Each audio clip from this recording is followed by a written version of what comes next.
Greetings, my name is Endemaku, and this is my base tour from the sunken city of Rie, based on Cthulhu and the works of H.P. Lovecraft that I have built over the past year from Minecraft 1.16 to eventually 1.17, and this is going to be my final goodbye to the base that I've built. So right now we are inside of my little submersible. It has managed to make its way out here to the base. Like any good diver, we will probably just put on our scuba gear and dive out through the bay in the back.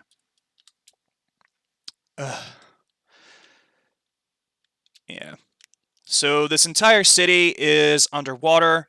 There's lots of little hidden objects and things I've tried to place everywhere in the city itself. Each of these uh,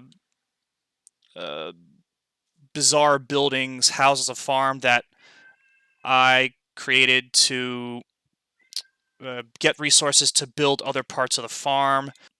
Now we're going to get properly into this. For just a second, I'm going to show you a picture I have found on the internet. This is very inspiring to me. I liked the image of it, so I decided to try to go with that and embellish as much as I humanly could. In this first statue is all of the nether-related things that I used to create the bridges and some of the other buildings around here. There's basalt down there and some plants, and in here is a blast chamber which I used to grow the nether wood mushroom things with TNT. Most of the statues that are in my little city have a hidden secret like this behind them. Uh, Actually, I should really take the stairs.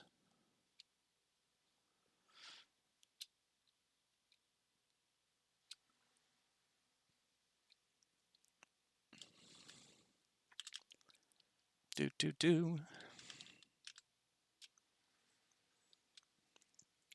And I tried very hard as well to make redstone where it was possible to be completely submerged in water. So like this is a room, for example, where there's a concrete generator up above me. Now, obviously, I can't really can't submerge a a concrete generator underwater because it would, ruin some of the effect of it. But a lot of the gathering points are all completely submerged for things where it's important, and I wanted to keep that trend as much as possible. In here is a super smelter, feeds on bamboo. There is a bamboo farm somewhere up here, fed by flying machines. That goes down into that.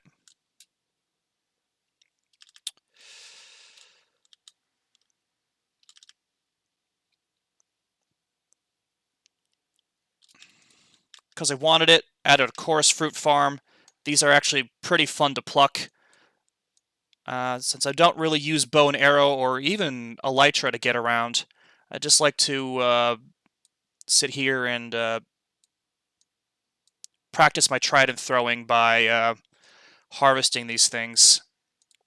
And then I just go down here below where I've set up a deep sea switch to harvest all this stuff out, and it'll all appear very nicely inside of a little box, which I can then use to. As soon as I do that, replant my fruit.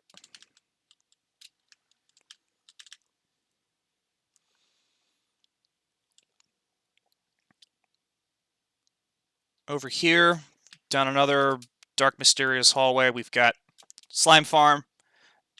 Needed something small that would just give me some slime so I could build some of the flying machines that I've got and some of the other piston-based machinery that we are using to harvest and automate some of the things that I've designed or pulled off of tutorials from the internet. Shoo.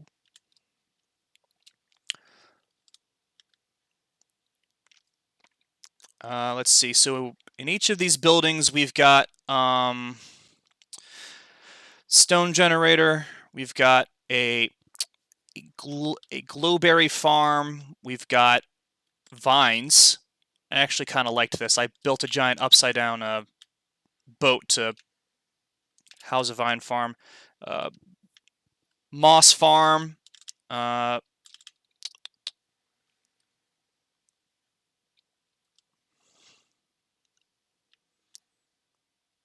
making my way back down towards the third part of the city. All of this was this giant hole that I dug out by hand using a lot of beacons and conduits to try to get the effect I was looking for. To which I then dug it all the way down to the layer right above bedrock, covered it in obsidian and the other stuff you see here to sort of give it this effect. In hindsight, that was a really stupid idea because this pit spawns nothing but drowned, and due to horde mechanics, the way zombies are, where if you attack a zombie, sometimes like four more suddenly appear nearby to attack you. Drowned are very similar with that, and sometimes I would just spend 20 minutes fighting the undead because they're a right pain in the butt.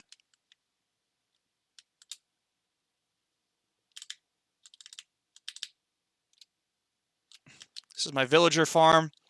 There's 2 floors of this. All the villagers are kept places. This was very handy in getting myself lots of free glass and emeralds and things to use in my construction.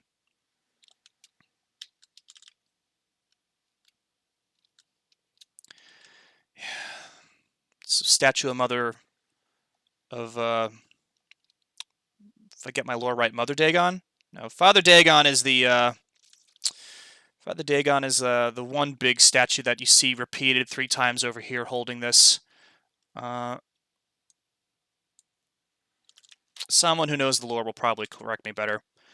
Other things I've built, general mob farm because I needed mass amounts of bone meal, zombie flesh, and gunpowder for the things I was doing. Underneath here is a hill I built that has a wolf farm underneath of it. Here's a quick shot of the base using one of Silder's very vibrant shaders. I'm going to intersperse a few clips like this throughout the rest of the tour to show off some of the places I think looked really nice with shaders. Obviously, since you're underwater, shaders aren't really the best there, though it does kind of give that nice dark and mysterious aura, especially at night. In this corner of the city, I have placed a bunch of micro farms that I grabbed from a Mumbo Jumbo video. I believe it says 8 micro farms. Got wheat, melons, cocoa, all that fun stuff.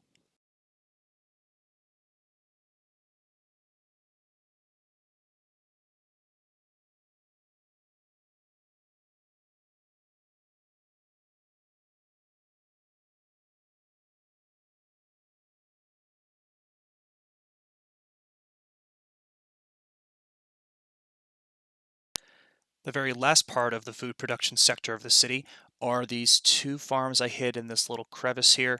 The first one is a honey block and honeycomb farm that I based off a design from Il Mango. I tried to submerge this one in water, and on the floor below it is a kelp farm that I believe I grabbed from Ray's Moving on to the Citadel itself, we have a pyramid atop where we perform human sacrifice. And there are many secret entrances that lead into the Citadel to access its corridors, though most of these tunnels don't actually lead anywhere. In his house at Rouillé, dead Cthulhu waits dreaming. This is him right here. He guards the secrets to the Citadel in his eternal slumber. Before we go down into the catacombs themselves, we're going to take a quick jaunt up into the pyramid. We are directly below the human sacrifice chamber. This is where I do my potion brewing.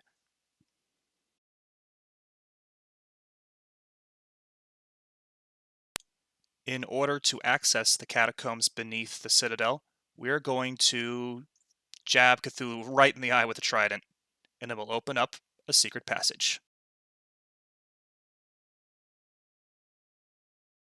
So anyways, we're going to go down now into the sunken city itself, into the catacombs beneath the thing, beneath the citadel. I've got a little monster here.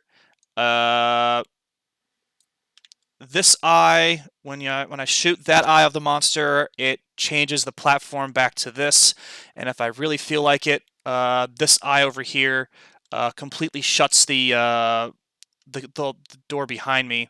And it's supposed to keep it from working, or it's supposed to not change it, but I guess I messed up the redstone somewhere recently. Quick tour here, because I need to drop some stuff off. Let's see, put that down, definitely put that down, and yeah, let's put that down. This is just my shulker box unloader. Things go into the shulker box, or pulled out of the boxes are put in the chest, and then everything that I feel like having or sorting through ends up in these boxes over here. My storage system is fairly straightforward. It's just a bunch of manually sorted boxes down very long, windy tunnels. These tunnels go all out through the bottom floor of the catacombs, and they make up the majority of everything down here. I would have put redstone in, but as you can see, I wouldn't have had room to go top side and build all this. Right here in front of me is my nether portal. This leads to my villager trading hall and to my guardian farm. There's really nothing to see in the nether. It's just a quick access point. I spent all of my time focusing primarily on building the base. These tunnels go pretty far back into the citadel itself, into the catacombs itself. And up here is just the end of the citadel. As you may have noticed in my hand, I've got an enchanted compass. This leads to a lodestone that I've hidden back here. And you swim through this little tunnel, you'll find the lodestone right here in a secret underwater altar. This concludes my base tour. Thank you for taking the time to hang out and revisit memories with me. I hope you enjoyed it, and I'll see you in the next one. Until we meet again, may the winds of fortune blow at your backs.